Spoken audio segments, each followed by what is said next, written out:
Sebenarnya apapun caranya ya, yang penting niatnya itu ya harus benar-benar itu programnya itu sesuai dengan tujuannya. Untuk supaya program ini sesuai dengan tujuannya, nggak harus melibatkan masyarakat banyak. Ya. Yang mengawasi itu rakyat banyak dibuat mekanismenya. Kalau yang mengawasnya hanya inspektorat, hanya KPK itu terlalu sedikit. Ya. Kalau misalnya makan bergizi, nah itu yang mengawasinya seluruh rakyat. Yang di dekat sekolah itu ada mekanismenya, tahu benar itu. Ya bisa efektif. Jangan diserahkan kepada lembaga penegak hukum lebih awal, ya terlalu awal. Masyarakat banyak perlu mengawasi. Saya dengar ormas juga dia akan dilibatkan. Sebetulnya nggak perlu ada ormas, pokoknya siapapun warga negara ya. Misalnya kan di satu sekolah, ya yang paling tahu apakah program itu berjalan baik atau enggak, ya orang tuanya itu, muridnya itu yang paling tahu itu. Sebagai masyarakat.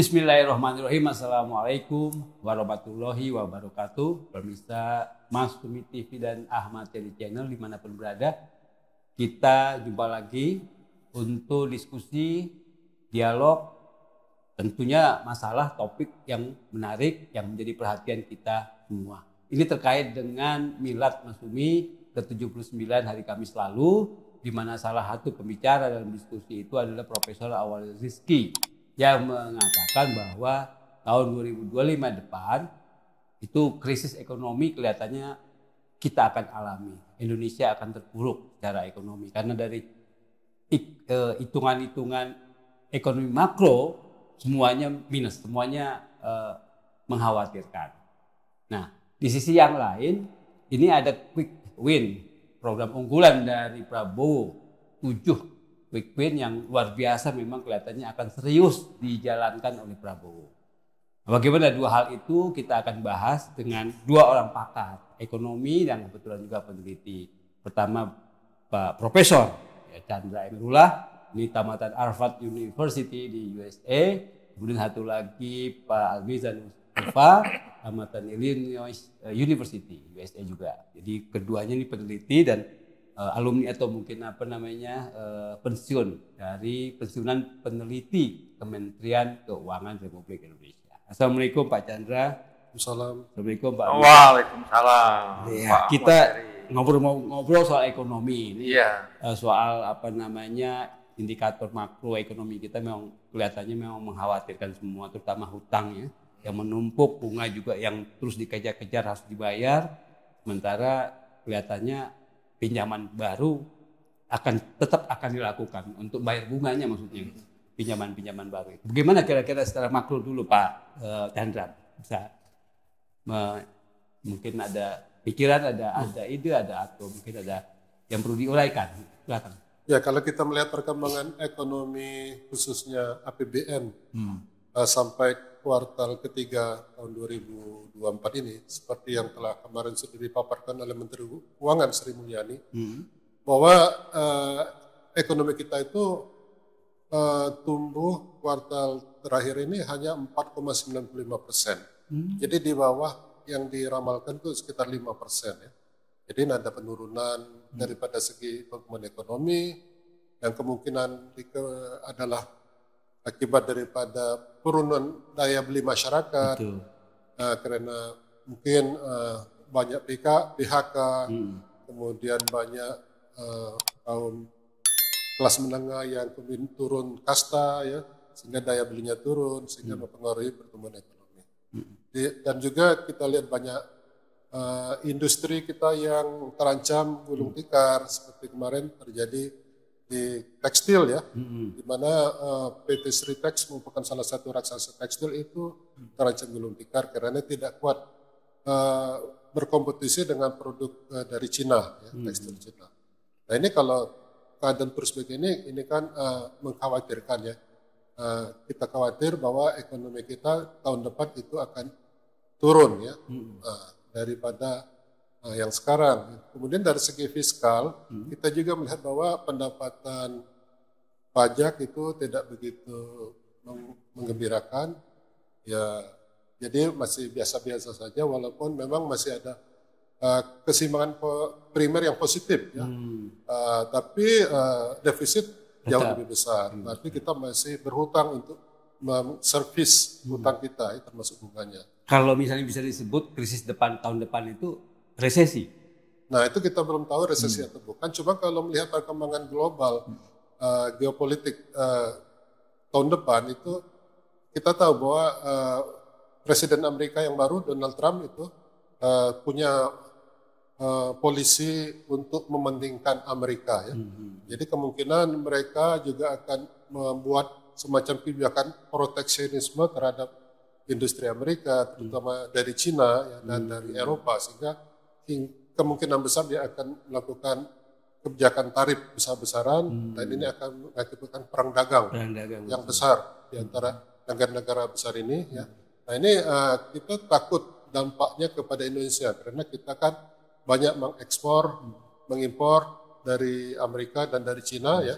Nah, kalau misalkan barang-barang Cina itu tidak terserap di pasaran Amerika, maka dia akan datang ke Indonesia, akan diekspor besar-besaran ke Indonesia, mungkin dengan dumping atau dengan cara apapun, sehingga akan meruntuhkan atau mengancam industri dalam negeri kita. Ya, nah, ini akan mengancam daya saing daripada industri kita, kemudian juga akan mengakibatkan terpuruknya ekonomi. Kalau banyak industri yang tutup, PHK akan merajalela, ya, sehingga penerimaan dari pajak akan berkurang, kemudian pertumbuhan ekonomi akan berkurang. Nah, kemungkinan ada kemungkinan resesi 2025 itu akan terjadi kalau kita tidak mengantisipasinya dengan membuat gebrakan-gebrakan atau polisi yang akan dilakukan oleh Pak Prabowo sebagai presiden kita yang baru. Gebrakannya nanti, Pak, kita akan dengar nanti. Pak Mizan dulu, kira-kira kalau betul tahun depan resesi, Pak Mizan, dikaitkan dengan program Prabowo yang memang akan merealisasikan 7 program unggulannya itu. Iya. Itu gimana? Itu Pak Awalil ya, Profesor Awalil itu menyatakan sebetulnya bukan resesi. Resesi itu agak ringan ya, perlambatan pertumbuhan ekonomi, krisis. Jadi kalau krisis itu terjadi itu nilai tukar anjlok, ya, inflasi tinggi, ya, pemerintah nggak sanggup bayar utang dan lain-lain lagi itu, ya. Itu krisis seperti tahun 98. Kalau resesi itu ya agak ringan sebenarnya. Kita tahun 98 itu 2000 tadi ya udah resesi itu waktu COVID itu. Jadi Pak Awalil ya, Profesor Awalil itu menyatakan ya berdasarkan fakta-fakta makroekonomi ya, utang negara, penerimaan negara dan lain-lain itu, kalau ya rezimnya Prabowo Gibran ini gembar-gembor ya, banyak ya menteri-menterinya banyak mengeluarkan slogan-slogan yang besar itu terlalu berlebihan menurut dia. Enggak krisis saja udah hebat.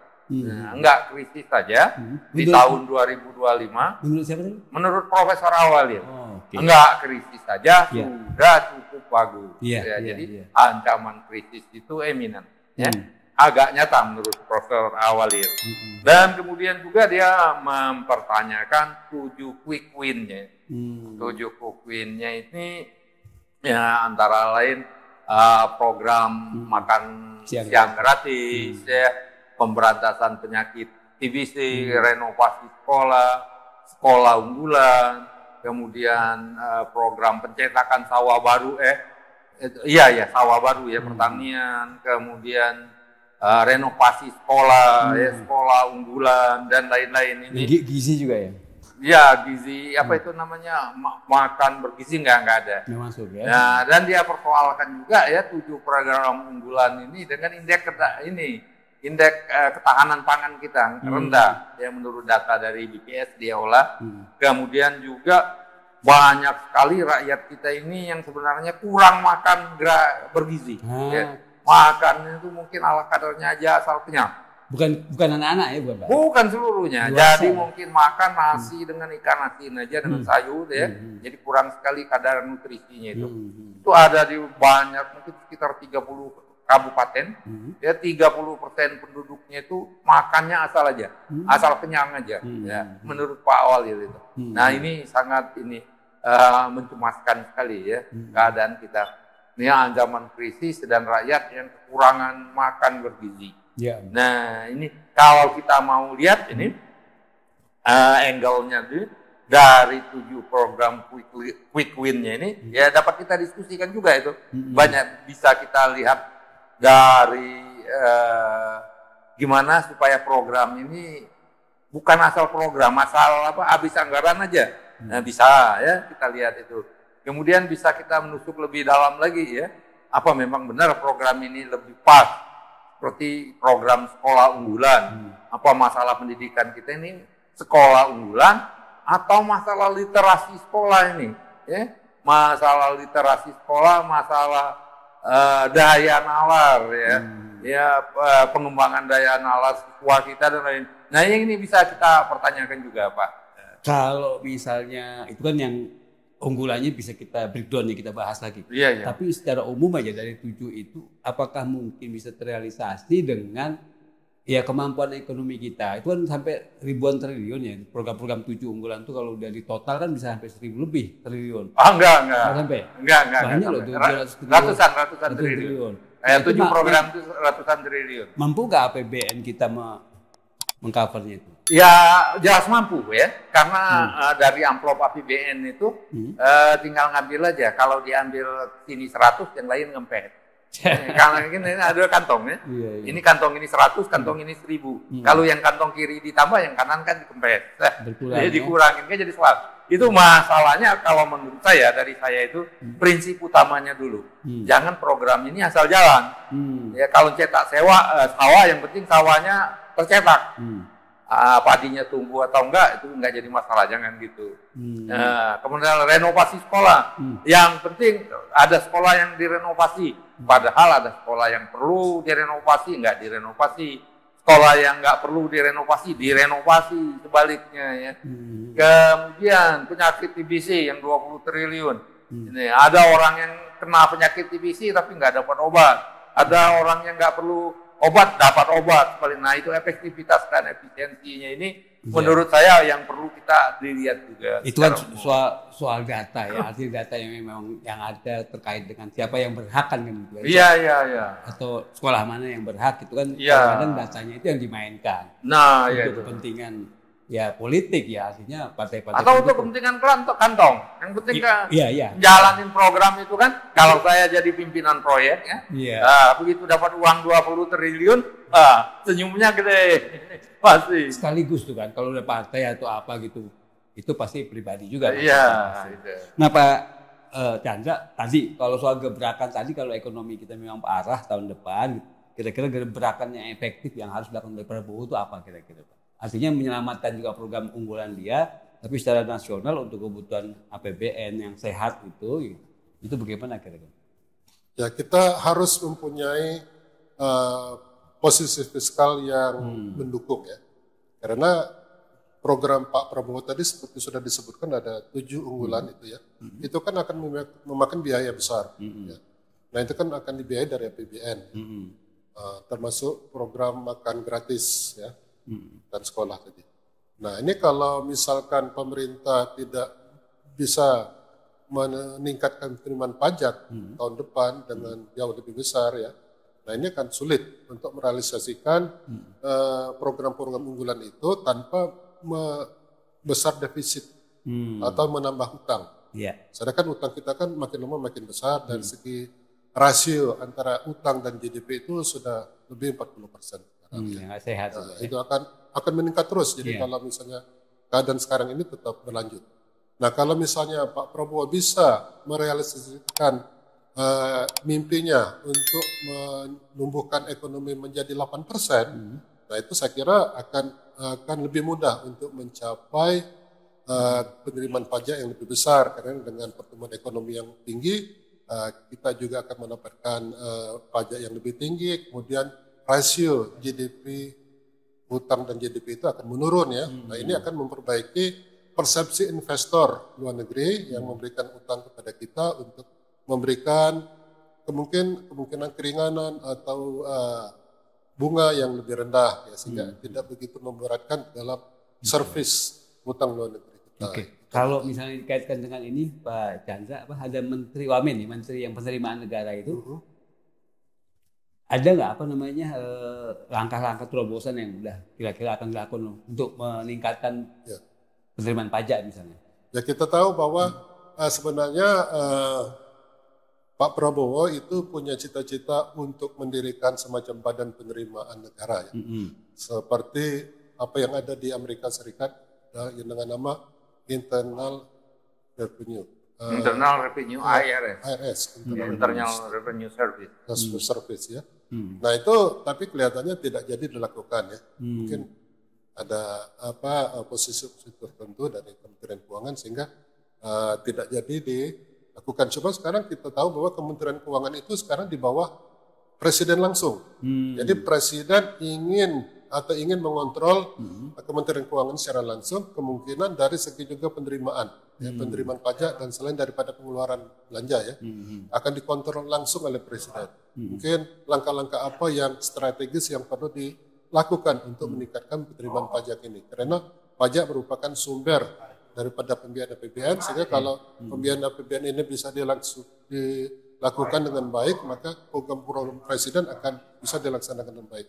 Nah inilah yang merupakan tantangan daripada Menteri Keuangan Sri Mulyani ke depannya. Kira-kira apa yang akan dilakukan untuk meningkatkan penerimaan pajak ini? Apakah dengan ada kebijakan-kebijakan baru di dalam perpajakan? Kita tahu bahwa tahun depan sudah jelas bahwa akan ada kenaikan PPN ya, katanya dari 11 menjadi 12%. Kemudian juga kemungkinan ada pengurangan subsidi ya. Pasti itu. Nah, yang jelas saya sekarang dengar barusan bahwa menteri-menteri sudah dikasih tahu oleh Presiden untuk mengurangi belanja tahun anggaran 2024 yang sisa sekitar 2 bulan ini ya, untuk mungkin menyisakan anggaran supaya defisit itu tidak terlalu besar, mungkin akan ditekan defisitnya ini mungkin untuk ya menghindari utang yang lebih besar. Itu saya dengar barusan hari ini bahwa akan ada pemberitahuan ke menteri bahwa menteri-menteri akan diminta untuk memotong anggaran masing-masing untuk menekan defisit. Begitu ya, itu maksudnya menekan defisit, akhirnya juga nggak membebanin APBN ya untuk kebutuhan tadi 7 program unggulan mungkin untuk ke situ. Ya. Kalau Pak Abizar, kira-kira kalau misalnya taruhlah yang makan siang gratis itu kan paling diunggulkan Pak. Karena ini kan janji kampanyenya. Pasti diunggulkan. Iya besar, 71 triliun ya paling besar. Di antara 7 program unggulan ini. Anggaran makan siang gratis, yang makan bergizi ya. Itu paling tinggi, 71 triliun. Nah itu kalau tadi kan kita sudah bahas, ini terkait soal data, kan sumber data yang memang istilahnya yang memang efektif, memang berhak Pak, yang berhak menerima gitu ya, yang berhak. Ini gimana pengelolaannya? Saya dengar katanya seperti di subkon ke mana gitu. Sebenarnya apapun caranya ya, yang penting niatnya itu ya harus benar-benar itu programnya itu sesuai dengan tujuannya. Untuk supaya program ini sesuai dengan tujuannya, nggak harus melibatkan masyarakat banyak. Ya. Yang mengawasi itu rakyat banyak dibuat mekanismenya. Kalau yang mengawasnya hanya inspektorat, hanya KPK itu terlalu sedikit. Ya.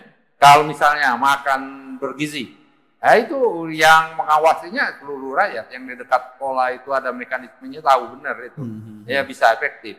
Jangan diserahkan kepada lembaga penegak hukum lebih awal, ya terlalu awal. Masyarakat banyak perlu mengawasi. Saya dengar ormas juga dia akan dilibatkan. Sebetulnya nggak perlu ada ormas, pokoknya siapapun warga negara ya. Misalnya kan di satu sekolah, ya yang paling tahu apakah program itu berjalan baik atau enggak, ya orang tuanya itu, muridnya itu yang paling tahu itu. Sebagai masyarakat itu. Sebagai masyarakat itu. Ya, program misalnya renovasi sekolah, ya yang paling tahu orang di sekitar situ. Apa sekolah itu memang benar-benar membutuhkan, ya, atau sebenarnya nggak membutuhkan tapi karena ada kedekatan dikasih uang untuk ya ngecat sedikit ya, dikasih uang banyak. Misalnya, jadi apa pengawasan oleh masyarakat banyak itu sangat penting. Ya. Itu pengawasan dalam pelaksanaannya.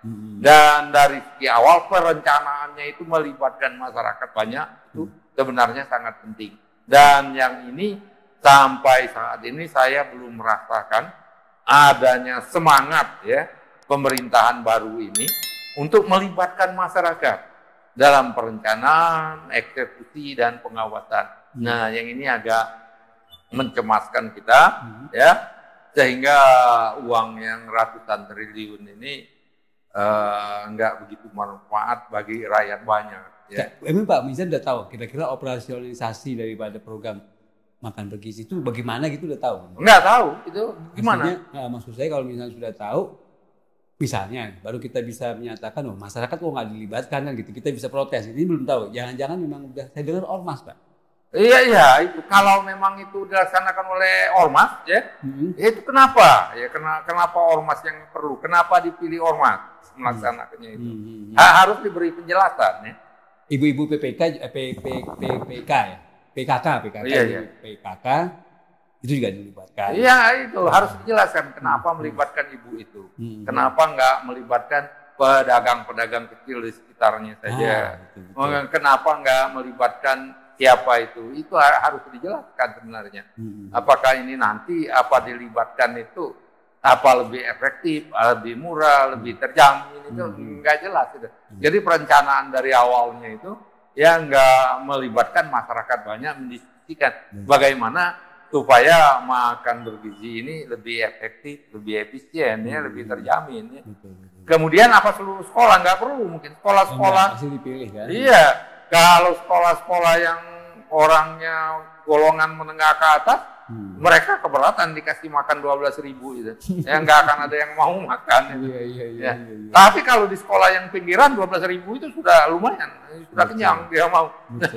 Itu. Ya, yang ini harus diperjelas, ya, diperjelaskan. Ya. Warga negara punya hak untuk diberi informasi, ya. Right to be informed atas kebijakan pemerintah, ini yang bagus. Ini. Tapi sejauh ini saya belum melihat ya arah-arah untuk transparansi dan melibatkan masyarakat secara luas. Ini kalau melibatkan masyarakat secara luas, itu proyek itu akan lebih efektif, lebih efisien, korupsinya kurang, ya, dan akan lebih bermanfaat. Tapi pengelolanya kurang dapat banyak uang. Oke. Ya itu. Jadi kalau saya jadi pengelola, ya manusia biasa saya ya, mungkin saya nggak mau juga orang banyak terlibat, diam-diam aja. Kalau bisa nggak ada yang tahu ya, bisa saling injak kaki aja kita dengan pejabatnya. Enggak, itu menyangkut anggaran ya, APBN besar ya kan. Iya. Itu gimana pertanggungjawabannya, itu kan yang perlu betul-betul dioperasionalisasikan secara lebih transparan, itu betul. Iya. Nah itu yang kita belum tahu bagaimana ya. Iya, yang itu. Ya. Oke, terima kasih Pak Mizan dan juga terima kasih Pak Chandra, pemirsa Maksumi TV dan Ahmad TV Channel. Kita akhiri diskusi kita dengarkan tadi, mudah-mudahan bermanfaat dan mudah-mudahan krisis ekonomi yang lebih berat daripada resesi ekonomi tahun depan tidak terjadi. Mudah-mudahan itu yang kita doakan bersama. Terima kasih. Billahi taufiq wal hidayah. Wassalamualaikum warahmatullahi wabarakatuh.